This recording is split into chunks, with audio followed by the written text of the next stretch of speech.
खनसे बाव हाग्रामा सरखार बाव नै आरो खनसे बाव हाग्रामा सरखार बाव नै आरो खनसे बाव BPF हान्जा बाव হয় আমার একচুয়ালি আজি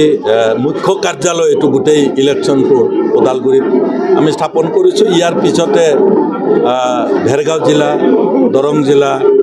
আমার তামুলপুর জেলাত আর এটা কয় অফিস হবই কিন্তু এটু হেডকোয়ার্টার আলটিমেটলি স্টারিং কমিটি ইয়াতে বহিব ইয়াতে আলোচনা করব সিদ্ধান্ত ইয়াতে লব তার পিছত আমি সভা সমিতিকে ধরি নমিনেশন দিয়ালৈকে কি কি কাম কৰিম আজি আমাৰ বিতং আলোচনা হ'ব স্টারিং কমিটি তেওঁলোকে সিদ্ধান্ত ল'ব আমি ইতিমধ্যে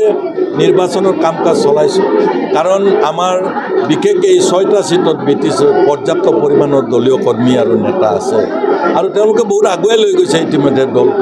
আৰ ৰিপিট কৰিব লাগে খালি পাব্লিকৰ ওচৰলৈ গৈ আপোনালোকে নাঙলৰ ছবি ভোট দিয়ক বলে ইয়াৰ লগতে মই আজি এটা কথা ক'ব বিচাৰিছোঁ যে অনাৰেবল স্পিকাৰ বিশ্বজিৎ দৈমাৰী ডাঙৰীয়াই 3 দিন আগতে এটা মন্তব্য কৰিছে তেওঁ ভাৰতীয় জনতা পাৰ্টিৰ লৈ অমুকে আহিব লাগে বুলি তেওঁ কৈছে যেটো এগৰাকী স্পিকাৰে ক'ব নালাগে স্পিকাৰ সকলো ৰাজনৈতিক দলক ৰিপ্ৰেজেন্ট কৰে আৰু তেওঁ সকলো ৰাজনৈতিক ৰিপ্ৰেজেন্ট কৰা নাই তেওঁ এটা বিশেষ ৰাজনৈতিক দলত যোগদান কৰিবলৈ কৈছে মই ভাবো তেওঁ স্পষ্টীকৰণ দিয়ক কি প্ৰসংগত তেওঁ কৈছিল আদাৰৱাইজ তেওঁ যদি এই কথাটো যদি কৈছে তেতিয়াহ'লে তেওঁ কিন্তু নিয়ম ভংগ কৰিছে আৰু তেওঁ স্পিকাৰ হিচাপে থকাৰ যোগ্যতা হেৰুৱাইছে এইটো ৰাইজে নিৰ্ণয় কৰিব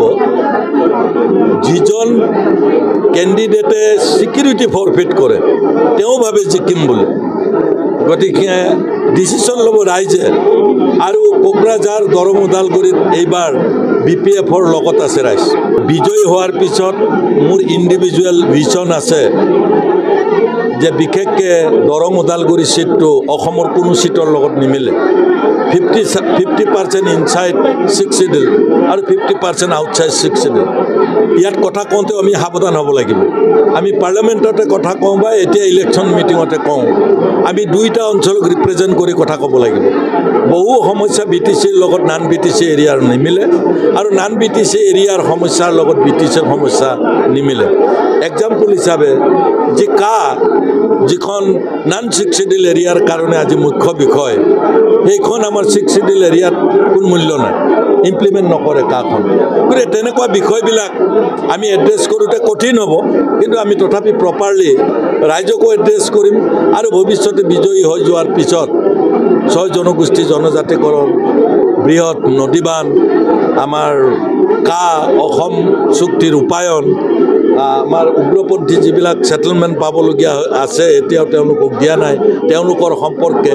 আমি আটাইবিলাক বিষয় এড্ৰেছ কৰিম যিবিলাক বিষয় 20 বছৰত এবাৰো এক দিনৰ কাৰণেও MP সকলে বিজেপিৰ MP সকলে এড্ৰেছ নকৰিলে পাৰ্লামেণ্টত যাৰ কাৰণে গোটেই অঞ্চলত MP দিলীপ শইকীয়াই কওক বা আগৰ MP সকলৰ ক্ষেত্ৰত এক সাংঘাতিক বিৰুদ্ধে ভোট দিয়াৰ কাৰণে মাৰবাদ দিছে মানে অকল UPPL বুলিয়ে নহয় তেওঁলোকৰ নিজৰ দলৰ বিজেপি দলৰ বহু কৰ্মী আৰু যেটো নৰ্মেলি 10 to 12% ফ্লোটিং ভোট থাকে যোৱাবাৰ যিবিলাক বিজেপিত দিছে তেওঁলোক ৰিভাৰ্স কৰিছে অলৰেডি 10 to 12% ভোট মানে মেজৰ ভোট BPF লৈকে সুইং কৰিব যিখিনি বিজেপি কৰ্মী নহয় নেতাও নহয় ভোটাৰ আছে তেওঁলোকে অলৰেডি সুইং কৰিছে আজি আপুনি দেখিছে ইয়াত যিখিনি মহিলাই BPF দলত যোগদান কৰিছে তেওঁলোক নেতা নহয় কিছু অংকক আছে বিষয়ববী কিন্তু নেতা নহয়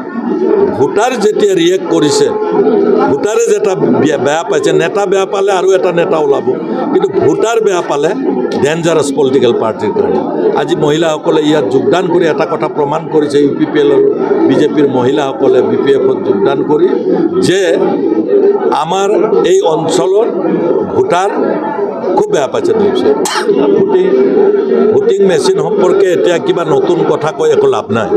যেহেতু অলৰেডি প্লেচ কৰিছে ভোটিং মেচিনত ইলেকশ্যন হ'ব আৰু চাওক ভোটিং মেচিন সম্পৰ্কে প্ৰথম ব্যৱহাৰ কৰিছে কংগ্ৰেছে আনিছে তেওঁলোকে ইউজ কৰিলে আৰু এতিয়াৰ চৰকাৰে মিছইউজ কৰিছে ডেট ইজ ডিফাৰেঞ্চ অনলি কংগ্ৰেছে ব্যৱহাৰ কৰিলে আৰু বৰ্তমান ৰাজনৈতিক দলটোৱে অপব্যৱহাৰ কৰিছে অপব্যৱহাৰ